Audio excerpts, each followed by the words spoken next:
بسم الله الرحمن الرحيم. الحمد لله والصلاة والسلام على رسول الله وعلى آله وصحبه ومن والاه، أما بعد. أعوذ بالله السميع العليم من الشيطان الرجيم من همزه ونفخه ونفثه. بسم الله الرحمن الرحيم. رب اشرح لي صدري ويسر لي أمري واحلل عقدة من لساني يفقهوا قولي. سبحانك لا علم لنا إلا ما علمتنا إنك أنت العليم الحكيم.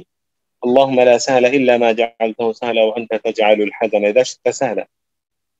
معزز الطلبة والطالبات، انشاءاللہ ابھی ہم العقیدۃ الواسطیہ پڑھیں گے، اور جیسا کہ پچھلی کلاس میں یہ حکم دیا گیا تھا کہ چونکہ ریکارڈنگ نہیں ہوئی ہے تو یا تو دوبارہ ریکارڈ کر دیں یا پھر دوبارہ کلاس دے دیں. کہ دوبارہ پھر سے ریکارڈ کرنا یہ میرے لیے مشکل ہے، البتہ دوبارہ میں اس موضوع کو پڑھا دیتا ہوں انشاءاللہ، تاکہ اذا تکرر تقرر، تکرار ہوتی ہے تو بات دل میں مضبوطی بیٹھتی ہے. اس لحاظ سے انشاءاللہ اس درس کی تکرار آپ کے لیے امید کے مفید ثابت ہوگی. تو ہماری بات چل رہی تھی، یعنی شیخ الاسلام ابن تیمیہ رحمہ اللہ قیامت کے دن ہونے والے جو اہم امور ہیں اس کا تذکرہ کر رہے ہیں، جن میں سے سب سے پہلی بات تھی کہ روحوں کو جسموں میں لوٹا دیا جائے گا. دوسری بات تھی کہ لوگ اپنے قبروں سے اٹھیں گے رب العالمین کے لیے ننگے بدن، ننگے سر، ننگے پیر. اور تیسری بات یہ تھی کہ سورج لوگوں سے بہت زیادہ قریب ہوگا. چوتھی بات یہ تھی کہ لوگ اپنے اعمال کے حساب سے پسینے میں ڈوبے ہوئے ہوں گے. تنصب الموازین فیوزن فیہا اعمال العباد، یہ موازین قائم کیے جائیں گے، ترازو رکھے جائیں گے. فیوزن فیہا اعمال العباد، جس میں بندوں کے اعمال کو تولا جائے گا. جیسا کہ اللہ رب العالمین نے فرمایا فمن ثقلت موازینہ فاولئک هم المفلحون ومن خفت موازینہ فاولئک الذین خسروا انفسهم فی جہنم خالدون. یہ وہ درس ہے جس کی ریکارڈنگ نہیں ہو پائی، اور اس درس کو ہم نے کافی تفصیل کے ساتھ پڑھا تھا، لیکن دوبارہ شاید پڑھنا اور پڑھانا مقدر میں تھا، تو اسی لیے ہم اس کی تکرار کر رہے ہیں. بتنصب یعنی پانچواں امر ہے، پانچواں کام ہے یا پانچواں معاملہ ہے جو قیامت کے دن پیش آئے گا. بتنصب الموازین فتوزن بها اعمال العباد، کہ ترازو کو قائم کیا جائے گا، ترازو رکھے جائیں گے اور بندوں کے اعمال کو اس میں تولا جائے گا. ترازو کو قائم کرنے والے کون ہوں گے؟ علماء لکھتے ہیں کہ اللہ رب العالمین خود ترازو کو قائم کریں گے تاکہ اس سے بندوں کے اعمال کو تولا جائے. یہاں پر شیخ الاسلام ابن تیمیہ رحمہ اللہ نے الموازین جمع استعمال کیا ہے، جبکہ بعض نصوص ایسے ہیں جن میں موازین کے جگہ پر میزان کا تذکرہ ہے، یعنی مفرد استعمال ہوا ہے. جمع قرآن میں کئی جگہ استعمال ہوا ہے، جیسا کہ اللہ رب العالمین نے فرمایا وَنَضَعُ الْمَوَازِينَ الْقِسْطَ لِيَوْمِ الْقِيَامَةِ، تو موازین یہاں جمع استعمال ہے. اسی طرح سورۃ الاعراف کی آیت میں اللہ رب العالمین کا ارشاد ہے وَالْوَزْنُ يَوْمَئِذٍ الْحَقُّ فَمَنْ ثَقُلَتْ مَوَازِينُهُ فَأُولَئِكَ هُمُ الْمُفْلِحُونَ. تو یہاں بھی اس آیت کریمہ میں بھی اللہ رب العالمین موازین یعنی جمع استعمال کیا، اس کے بعد ومن خفت موازینہ. جبکہ ایک حدیث جو کہ بخاری کی حدیث ہے، صحیح حدیث، جس میں اللہ کے رسول صلی اللہ علیہ وسلم نے فرمایا کلمتان حبیبتان الی الرحمن خفیفتان علی اللسان ثقیلتان فی المیزان سبحان اللہ وبحمدہ سبحان اللہ العظیم. تو کہا پیارے نبی نے ثقیلتان فی المیزان، یہاں پر میزان لفظ استعمال ہوا ہے، موازین نہیں. تو قرآن کی آیتوں میں اللہ نے موازین استعمال کیا ہے، اور یہاں پر اس حدیث میں پیارے نبی صلی اللہ علیہ وسلم نے مفرد یعنی میزان استعمال کیا ہے. تو ان آیتوں اور حدیث کے درمیان ہم جمع کیسے کریں گے؟ یہاں پر علامہ ابن عثیمین رحمہ اللہ نے کہا کہ پہلی بات تو یہ ہے، محدثین یہ لکھتے ہیں کہ جہاں پر موازین جمع استعمال کیا گیا ہے وہاں پر موازین سے مراد میزان نہیں بلکہ موزون ہے، یعنی اعمال ہیں جن کا وزن کیا جائے گا. تو چونکہ اعمال بہت زیادہ ہوں گے اور چونکہ اعمال مختلف ہوں گے اور تولی جانے والی چیز، وزن کی جانے والی چیز چونکہ مختلف ہوں گی، تو اس لیے موازین جمع استعمال کیا گیا. محدثین نے اپنے شرح میں یہ چیز لکھی ہے کہ موازین سے مراد یہاں پر موزون ہے. آپ سب سن رہے ہیں میری آواز کو صحیح سے؟ جی شیخ، بات واضح ہے؟ جی الحمدللہ. جی الحمدللہ. تو یہاں پر جہاں قرآن کے اندر موازین جمع استعمال کیا گیا ہے وہاں موازین سے مراد میزان ترازو نہیں بلکہ موزون ہے. موزون یعنی وزن کی جانے والی چیزیں مراد ہیں. اور جہاں پر حدیث میں میزان استعمال کیا گیا ہے تو وہاں پر وہ میزان ہی ہے، وہاں پر وہ میزان ہے اور ہر امت کے لیے ایک الگ میزان قائم کیا جائے گا. محدثین نے اس طرح جمع کیا ہے. اچھا، بعض نے کہا کہ نہیں، جہاں پر میزان مفرد استعمال کیا گیا ہے وہاں پر میزان سے مراد وزن ہے. آپ لوگوں نے صرف کی کتاب اگر پڑھی ہے یا صرف کا قاعدہ پڑھا ہوا ہو، صرف کے قواعد اگر آپ نے پڑھے ہوئے ہیں تو آپ ایک اصطلاح پڑھتے ہیں وہاں پر مصدر میمی، ایسا مصدر جس میں میم ہوتا ہے. تو کہتے ہیں کہ یہاں پر میزان وزن کے معنی میں ہے اور یہ میزان مصدر میمی ہے. تو ثقیلتان فی المیزان حدیث میں جو پیارے نبی نے فرمایا وہ فی المیزان سے مراد فی الوزن ہے، یعنی وزن میں، تولنے میں، وزن کرنے میں وہ دو کلمے کافی بھاری ہوں گے. تو بہرحال اس طرح سے محدثین نے جمع کرنے کی کوشش کی ہے.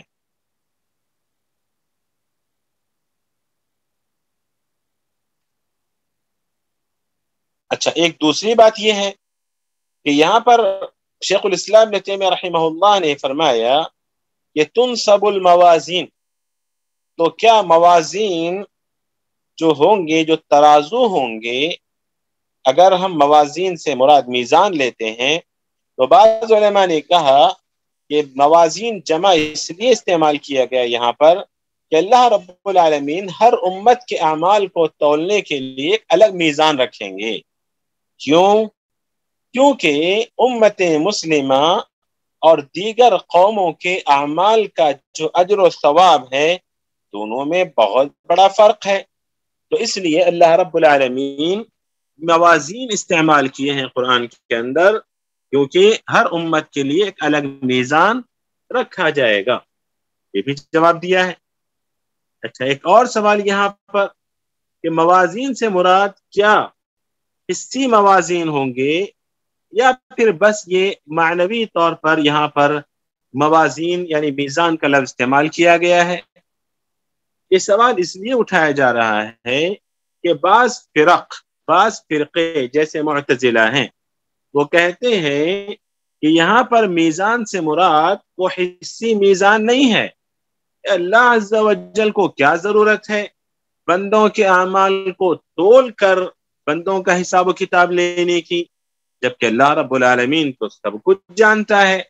تو بندوں کے اعمال کو میزان میں رکھ کر اس کے بعد دیکھ کر حساب و کتاب کرنے کی کیا ضرورت ہے؟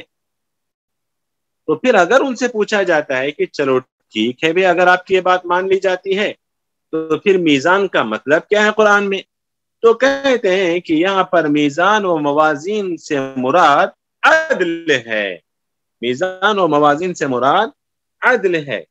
اہل سنت والجماعت اس کا رد کرتے ہوئے کہتے ہیں کہ نہیں، میزان موازین قیامت کے دن جو رکھے جائیں گے ترازو، وہ حصی ہوں گے۔ قیامت کے دن جو ترازو رکھے جائیں گے وہ حصی ہوں گے۔ کیوں؟ اگر آپ کہتے ہو کہ یہاں پر میزان یا موازین سے مراد عدل ہے، تو اللہ رب العالمین کلمت عدل قرآن میں کئی مقامات پر استعمال کیے ہیں۔ تو اگر میزان عدل کے معنی میں ہے تو لفظ میزان استعمال کرنے کی کیا ضرورت تھی؟ وہاں پر اللہ رب العالمین عدل ہی کہہ دیتے کہ وَنَضَعُ الْمَوَازِينَ الْقِسْطَ کے بجائے وَنَضَعُ الْعَدْلَ وَالْقِسْطَ، اس طرح کہہ دیتے اللہ رب العالمین، جبکہ اللہ رب العالمین نے میزان اور موازین ہی استعمال کیا ہے۔ پتہ یہ چلتا ہے کہ چونکہ کوئی ایسے واضح دلیل نہیں ہے جو میزان کو میزان کے معنی سے پھیر سکے، چنانچہ ظاہر کو ماننا اور ظاہری معنی کو ہی قبول کرنا ضروری ہے، جیسا کہ اسلاف نے بھی کہا اور اسلاف نے بھی یہی قبول کیا کہ میزان و موازین سے مراد ترازو ہی ہے، نہ کہ عدل ہے۔ شیخ الاسلام ابن تیمیہ رحمہ اللہ نے آگے کہا فَتُوزَنُ بِهَا أَعْمَالُ الْعِبَادِ، وَتُنْصَبُ الْمَوَازِينَ، یہاں پر یہ موضوع ختم۔ اس کے بعد ہم آگے بڑھ رہے ہیں، فَيُوزَنُ بِهَا یا فَتُوزَنُ بِهَا أَعْمَالُ الْعِبَادِ، کہ فَيُوزَنُ فِيهَا أَعْمَالُ الْعِبَادِ۔ شیخ الاسلام ابن تیمیہ رحمہ اللہ کہہ رہے ہیں کہ ترازو میں بندوں کے اعمال کو تولا جائے گا۔ یہاں پر صراحت سے کہہ رہے ہیں کہ عمل کو تولا جائے گا۔ سوال یہ ہے کہ عمل کو کیسے تولا جائے گا؟ جی، اس کی میں شرح کر رہا ہوں۔ عمل کو کیسے تولا جائے گا؟ جبکہ عمل ایک وصف ہے، یعنی ایک معنی ہے، یعنی وہ کوئی جسم نہیں ہے، نہ ہی اس کا کوئی جسم ہے۔ تو وصف ہے، ایک معنی ہے عمل، اس کو کیسے تولا جائے گا؟ سوال کرنے والے یہ سوال کرتے ہیں۔ اہل السنہ والجماعہ اس کا یہ جواب دیتے ہیں کہ کیوں نہیں، اللہ رب العالمین کسی وصف کو، کسی معنوی چیز کو حصی بنانے پر کیا قدرت نہیں رکھتے؟ بالکل قدرت رکھتے ہیں۔ اللہ عز و جل معنوی چیز کو حصی چیز بنانے پر قادر ہیں، تو اللہ رب العالمین عمل کو جسم دے سکتے ہیں اور وہ جو وصف ہے اس کو حصی بھی بنا سکتے ہیں، جیسا کہ پیارے نبی صلی اللہ علیہ وسلم نے موت کے متعلق کہا کہ موت کو کبش کی صورت میں لایا جائے گا، ایک مینڈھے کی شکل میں لایا جائے گا اور جنت و جہنم کے درمیان اس کو تباہ کر دیا جائے گا۔ تو موت کو اللہ رب العالمین ایک جسم دیں گے، تو جو رب العالمین ایک معنوی چیز جو کہ موت ہے اس کو جسم دے سکتے ہیں، تو ہمارے اعمال کو بھی کوئی شکل کیوں نہیں دے سکتے؟ پہلا جواب یہ ہے۔ اور دوسری بات یہ ہے، شیخ الاسلام ابن تیمیہ رحمہ اللہ نے یہاں پر جو کہا یوزن یا توزن فیہا اعمال، توزن زیادہ صحیح ہے، یوزن بھی بول سکتے ہیں، توزن فیہا اعمال العباد، بندوں کے اعمال کو تولا جائے گا، بندوں کے اعمال کو تولا جائے گا۔ تو صراحت کے ساتھ شیخ الاسلام ابن تیمیہ رحمہ اللہ نے اس عقیدے کو ظاہر کیا ہے کہ عمل ہی کو تولا جائے گا۔ اب عمل اچھا ہو یا برا ہو، دونوں کو بھی تولا جائے گا، جیسا کہ اللہ رب العالمین نے فرمایا سورۃ الزلزلہ میں یومئذ یصدر الناس اشتاتا لیروا اعمالهم، تو اعمال میں صرف اچھے اعمال کو نہیں دیکھیں گے بلکہ وہ برے اعمال کو بھی دیکھیں گے، جہاں وہ اچھے اعمال کو دیکھیں گے، جیسا کہ اللہ رب العالمین کا ارشاد ہے وَمَن يَعْمَلْ مثقال ذرۃ خیرا یرہ، تو جو خیر کو دیکھیں گے اگر ذرہ برابر بھی انہوں نے کیا ہے، وَمَن يَعْمَلْ مثقال ذرۃ شرا یرہ، اگر ذرہ برابر انہوں نے شر کیا ہے تو شر کو بھی دیکھیں گے۔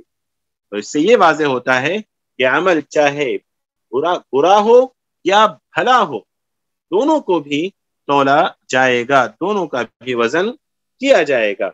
اور پھر بہرحال یہاں تک ہمیں یہ ثابت ہوا کہ عمل ہی کو تولا جائے گا، لیکن بعض ایسی روایتیں ہمیں ملتی ہیں جن سے جو کہ ہمارے اس فکر کے خلاف نظر آتی ہیں، یعنی ہمارا جو عقیدہ ہے کہ عمل کو تولا جائے گا، اس عقیدے کے خلاف نظر آتی ہیں بعض حدیثیں۔ ویسے کیسے نظر آتی ہیں بعض حدیثیں؟ میں بتا چکا ہوں اس سے پہلے، حدیث البطاقہ جو کہ مشہور حدیث ہے، جس کو ہم تختی والی حدیث یا کارڈ والی حدیث، اس طرح کے الفاظ، اس طرح کے نام سے موسوم کرتے ہیں، عربی میں اس کو حدیث البطاقہ کہا جاتا ہے۔ اللہ کے رسول صلی اللہ علیہ وسلم نے فرمایا، عبداللہ ابن عمر راوی ہیں، صحیح ترمذی کی حدیث ہے، علامہ البانی رحمہ اللہ نے اس حدیث کو صحیح کہا ہے۔ آپ سب سن رہے ہیں انشاءاللہ؟ جی شیخ صاحب۔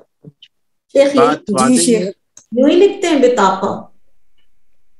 جی، حدیث البطاقہ، جی امام نے۔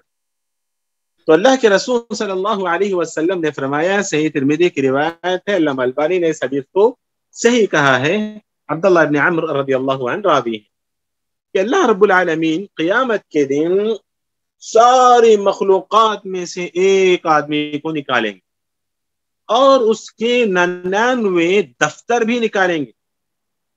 ایک ایک دفتر اس کا اتنا بڑا ہوگا کہ حد نظر تک نظر آئے گا، یعنی اتنے بڑے بڑے دفتر ہوں گے، اور سارے کے سارے دفتر بدعمالیوں سے بھرے ہوئے ہوں گے۔ اللہ رب العالمین سوال کریں گے اس بندے سے، أتنكر من هذا شيئا، ارے بھائی کیا تم، ارے بھائی نہیں بولنا، کیا تم انکار کرو گے، کیا تم انکار کرنا چاہتے ہو، یا کیا تم انکار کر رہے ہو اس میں سے کسی چیز کا؟ أظلمك كتبتي الحافظون، کیا ہمارے لکھنے والے فرشتوں نے تم پر ظلم کیا ہے؟ وہ ساری چیزوں کو دیکھے گا، سارے دفاتر کو دیکھے گا، اپنے سارے بدعمالیوں کو دیکھے گا اور کہے گا لا یا رب، نہیں اے میرے رب۔ فیقول، تو اللہ رب العالمین کہیں گے افلک عذر، تمہارے پاس کوئی عذر ہے کیا، جو تم اتنی برائیاں اتنے سب کچھ کیے ہیں، یا تم اپنے آپ کو بچانے کے لیے تمہارے پاس کوئی عذر ہے؟ وہ بندہ کہے گا لا یا ربی، نہیں اے میرے رب۔ تو اللہ رب العالمین فرمائیں گے الا ان لك عندنا حسنہ وانه لا ظلم عليك اليوم، ارے ہمارے پاس تمہاری ایک نیکی ہے کہ آج تم پر ظلم نہیں کیا جائے گا۔ پھر اللہ رب العالمین ایک بطاقہ نکالیں گے، ایک کارڈ نکالیں گے، ایک تختی نکالیں گے، جس میں اشہد ان لا الہ الا اللہ واشہد ان محمدا عبدہ ورسولہ لکھا ہوا ہوگا۔ رب العالمین کہیں گے احضر وزنک فیقول یا رب ما هذه البطاقہ، کہیں گے کہ تمہارے سارے جو دفتر ہیں اس کو ایک پلڑے میں رکھو، اور یہ جو بطاقہ ہے اس کو ایک پلڑے میں رکھو۔ وہ کہے گا کہ ما هذه البطاقہ ما هذه السجلات، اے اللہ تعالیٰ اتنے سارے دفتروں کے ساتھ یہ کارڈ کیا ہے؟ اللہ رب العالمین کہیں گے فإنك لا تظلم، تم پر ظلم نہیں کیا جائے گا۔ قال فتوضع السجلات في كفة، سارے سجلات، سارے 99 دفتر ایک ترازو کے پلڑے میں رکھے جائیں گے، اور کارڈ فی کفة فطاشت السجلات، اور بطاقہ کو ایک پلڑے میں رکھ دیا جائے گا، تو سارے کے سارے 99 دفتر ایسے ہل کے ہو جائیں گے اور ایسے اڑ جائیں گے اوپر کی طرف۔ وثقلت البطاقة، اور جو بطاقہ ہوگا وہ وزنی ہو جائے گا۔ ولا يثقل مع اسم اللہ شیء، اللہ رب العالمین کے نام کے ساتھ کوئی چیز وزنی اور بھاری نہیں ہو سکتی۔ اللہ اکبر۔ تو اس حدیث میں رسول اللہ صلی اللہ علیہ وسلم نے ہمیں جو بتایا وہ یہ کہ بطاقہ کو، جس میں لا الہ الا اللہ یعنی عمل، ایک بطاقہ میں، ایک کارڈ میں عمل کو لکھ دیا گیا ہے کہ ہم نے اشہد ان لا الہ الا اللہ واشہد ان محمد رسول اللہ کا ورد کیا، اور ہمارے اس عمل کو ایک کارڈ میں رکھ دیا گیا ہے، لکھ دیا گیا ہے، اور اس کارڈ کو تولا جائے گا۔ تو اس سے کیا پتا چلا؟ پہلے جو ہمارا عقیدہ تھا وہ یہ تھا کہ عمل کو تولا جائے گا. اس حدیث سے ہمیں پتا چلتا ہے کہ عمل کو نہیں بلکہ عمل جن دفاتر میں لکھے گئے ہیں، اعمال جن دفاتر میں لکھے گئے ہیں ان دفاتر کو تولا جائے گا. یہ دوسری حدیث. تو اس حدیث سے یہ ثابت ہوتا ہے کہ اعمال کو جن دفاتر میں لکھا گیا ہے ان دفاتر کو تولا جائے گا. ایک اور حدیث ہمیں ملتی ہے جس سے یہ ہمیں ثبوت ملتا ہے کہ عمل کرنے والے کو خود تولا جائے گا، عمل کرنے والے کو ہی تولا جائے گا. جیسا کہ حضرت ابن مسعود رضی اللہ عنہ کے متعلق ایک حدیث جو میں نے آپ سب کو سنائی بھی تھی. حضرت عبداللہ ابن مسعود رضی اللہ عنہ سے رسول اللہ صلی اللہ علیہ وسلم نے مسواک طلب کی. صحیح ابن حبان کی یہ روایت ہے. تاکہ اللہ کے رسول صلی اللہ علیہ وسلم نے حضرت ابن مسعود رضی اللہ عنہ سے مسواک طلب کی. ابن مسعود رضی اللہ عنہ مسواک کے درخت پر چڑھ گئے تاکہ وہ چیز لے کر آئیں جس کا پیارے نبی نے انہیں حکم دیا تھا. رسول اللہ صلی اللہ علیہ وسلم کے حکم کی تعمیل میں مصروف تھے کہ اچانک سے تیز ہوا چلتی ہے اور وہ تیز ہوا انہیں ہلا کر رکھ دیتی ہے. صحابہ کرام یہ نظارہ دیکھ رہے تھے.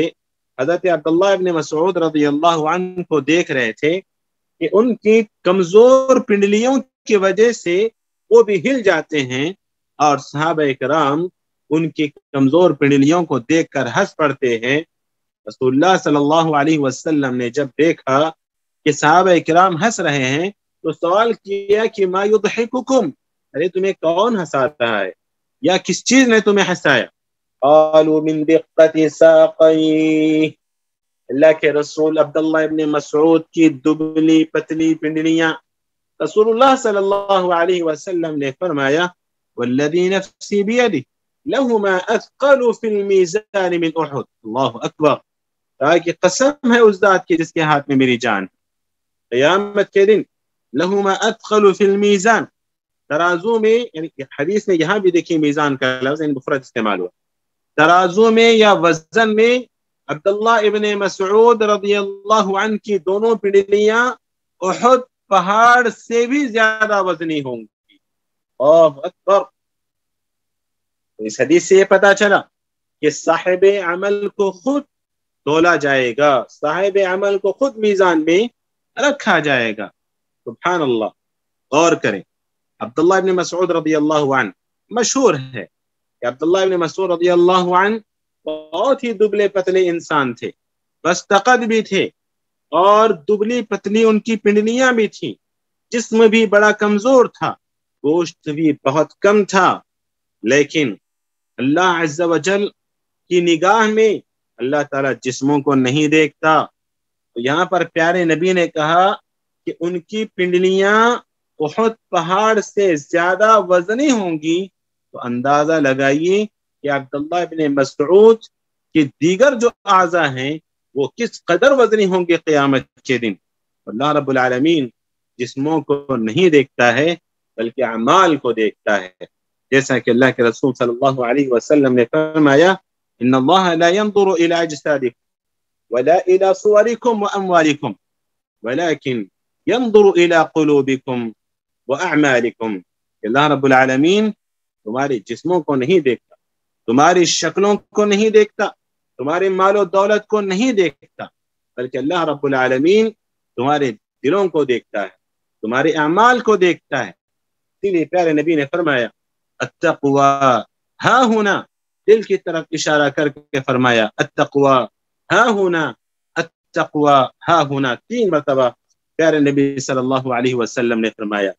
تو کسی کے جسم کو دیکھ کر، کسی کے ظاہر کو دیکھ کر ہم فیصلہ نہیں کر سکتے کہ اللہ کے نزدیک اس کا کیا مقام ہوگا اور اللہ رب العالمین اس کو کس مقام پر رکھیں گے. حضرت عبداللہ ابن مسعود رضی اللہ عنہ کے بارے میں پیارے نبی صلی اللہ علیہ وسلم نے اتنی بڑی بات کہی. بہرحال اس حدیث سے ہمیں یہ پتا چلا کہ عمل کرنے والے کو خود تولا جائے گا. اس طریقے سے ہمارے پاس تین باتوں کے لیے تینوں دلیلیں موجود ہیں.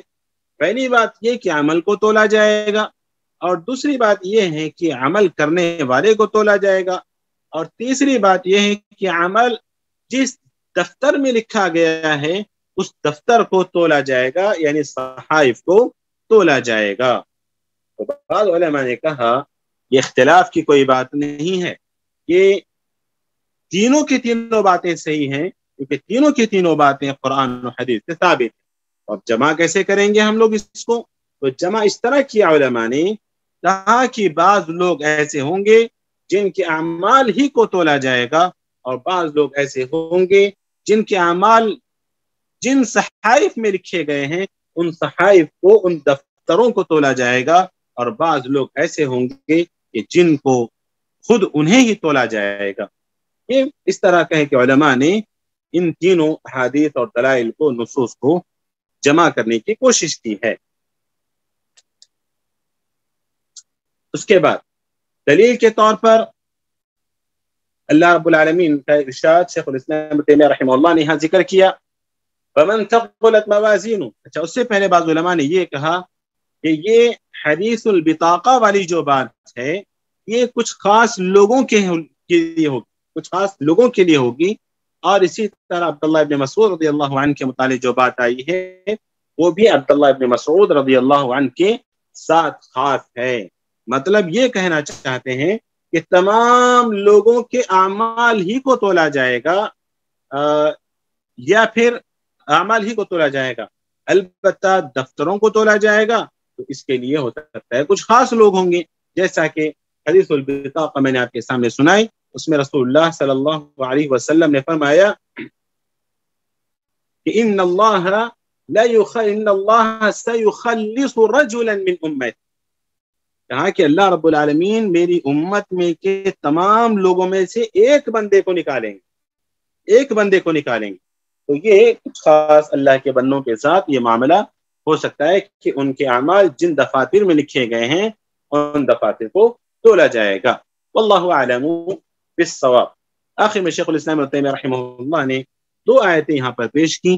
ومن ثقلت موازینہ فاولئک هم المفلحون ومن خفت موازینہ فاولئک الذین خسروا انفسهم فی جہنم خالدون. تو فمن ثقلت موازینہ کیا مطلب ہے اس؟ فمن ثقلت موازینہ یعنی ترازو وزن ہو جائیں گے، ترازو وزن ہو جائیں گے. کیا مطلب ہے اس کا؟ یا پھر موازین سے مراد دوسرا معنی جو میں نے ذکر کیا کہ اعمال وزن ہو جائیں گے، بھاری ہو جائیں گے. اس کا مطلب علماء نے، محدثین نے، مفسرین نے یہ لکھا کہ اس کا مطلب یہ ہے کہ نیکیاں برائیوں پر بھاری پڑ جائیں گی. ومن ثقلت موازینہ یعنی جن کے ترازو بھاری ہو جائیں گے یا جن کے اعمال بھاری ہو جائیں گے، اس کا مطلب یہ ہے کہ جن کی نیکیاں برائیوں پر غالب آ جائیں گی.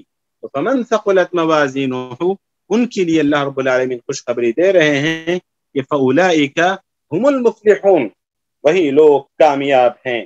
مفلحون کون لوگ ہیں؟ یہ وہ لوگ ہیں جو مفلح کہتے اس کو ہیں کہ جو اپنے مطلوب کو پا لیتا ہے اور جس چیز کو وہ ناپسند کرتا ہے اس سے وہ بچ جاتا ہے. تو ایک ایمان والا اللہ کی رضا کو چاہتا ہے، ایمان والا جنت کو طلب کرتا ہے. تو جو ایمان والا اللہ کی رضا کو پالے اور جنت کو پالے اور وہ جہنم سے بھاگتا ہے، جہنم کو ناپسند کرتا ہے، جہنم سے وہ بچا لیا جاتا ہے، تو وہی شخص کامیاب ہے کہ اس کو مطلوب حاصل ہو گیا اور مکروہ سے وہ بچ گیا. تو مفلح اس کو کہیں گے، کامیاب اس کو کہیں گے جو اپنے مطلوب کو پالے اور جس کو وہ پسند نہیں کرتا تھا اس سے وہ بچ جائے.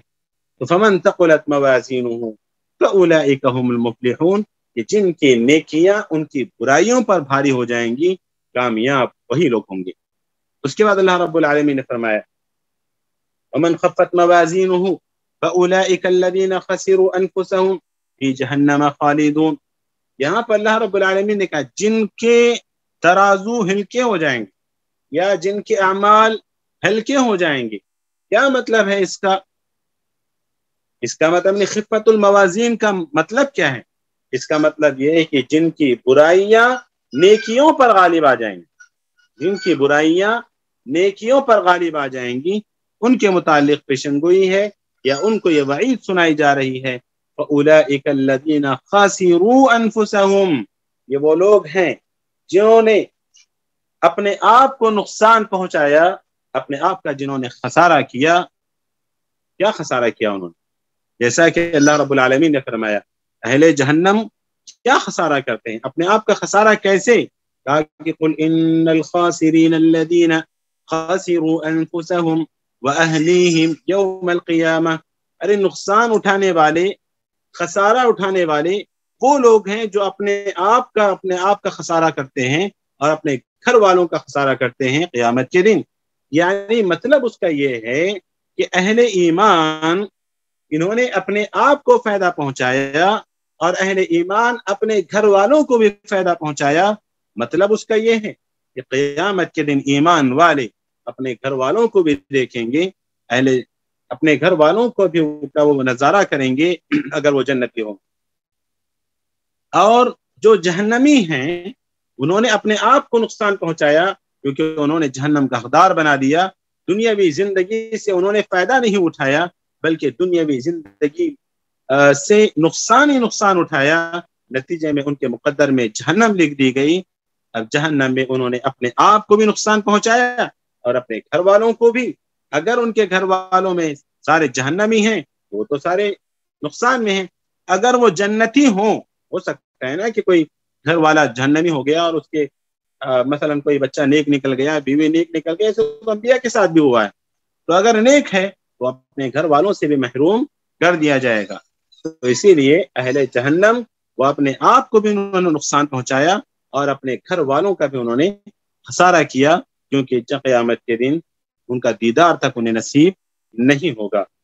تو بہرحال یہاں پر ایک بات اور ہے کہ کیا قیامت کے دن برے لوگوں کے، چلیں دو باتیں اس آیت کے اندر میں نے ذکر کی کہ فمن ثقلت موازینہ میں نیکیاں برائیوں پر بھاری ہو جائیں گی، ومن خفت موازینہ میں برائیاں نیکیوں پر بھاری ہو جائیں گی. اب یہاں پر سوال یہ ہے کہ کیا کافروں کے اعمال کو بھی تولا جائے گا؟ مفسرین نے لکھا ہے کہ ہاں، کافروں کے اعمال کو بھی تولا جائے گا، اور بعض مفسرین نے لکھا کہ نہیں، کافروں کے اعمال کو نہیں تولا جائے گا کیونکہ اللہ رب العالمین نے کہا قل هل ننبئكم بالاخسرین اعمالا الذين ضل سعيهم في الحياة الدنيا وهم يحسبون انهم يحسنون صنعا اولئك الذين كفروا بآيات ربهم ولقائه وحبطت اعمالهم فلا نقيم لهم يوم القيامة وزنا، کہ جنہوں نے کفر کیا اپنے رب کی آیتوں کے ساتھ اور رب کی ملاقات کا انکار کیا، اللہ تعالیٰ فرماتے ہیں کہ ان کے اعمال کو تباہ و برباد کر دیا جائے گا اور قیامت کے دن ان کے لیے کوئی ترازو نہیں رکھا جائے گا. اور بعض مفسرین نے کہا کہ لا نقیم لهم یوم القیامت وزنا، یعنی قیامت کے دن ان کے اعمال کی کوئی قدر و قیمت نہیں ہوگی. تو بہرحال یہاں تک آج کا یعنی پچھلا جو درس تھا وہ ہم نے یہاں تک پڑھا تھا. آج اس کی تکرار ہوئی ہے. امید کی تکرار آپ سب کے حق میں مفید ثابت ہوگی اور انشاءاللہ اگلی کلاس میں ہم لوگ آگے کا پڑھیں گے. چونکہ ٹائم ختم ہو چکا ہے، عصر کی اذان ہونے والی ہے، غالباً یہ ہو چکی ہے. تو انشاءاللہ اگلے ہفتے پھر آپ سے ملاقات ہوگی. جزاکم اللہ خیرا. السلام علیکم ورحمۃ اللہ وبرکاتہ. سبحانک اللہم وبحمدک، اشہد ان لا الہ الا انت استغفرک واتوب الیک.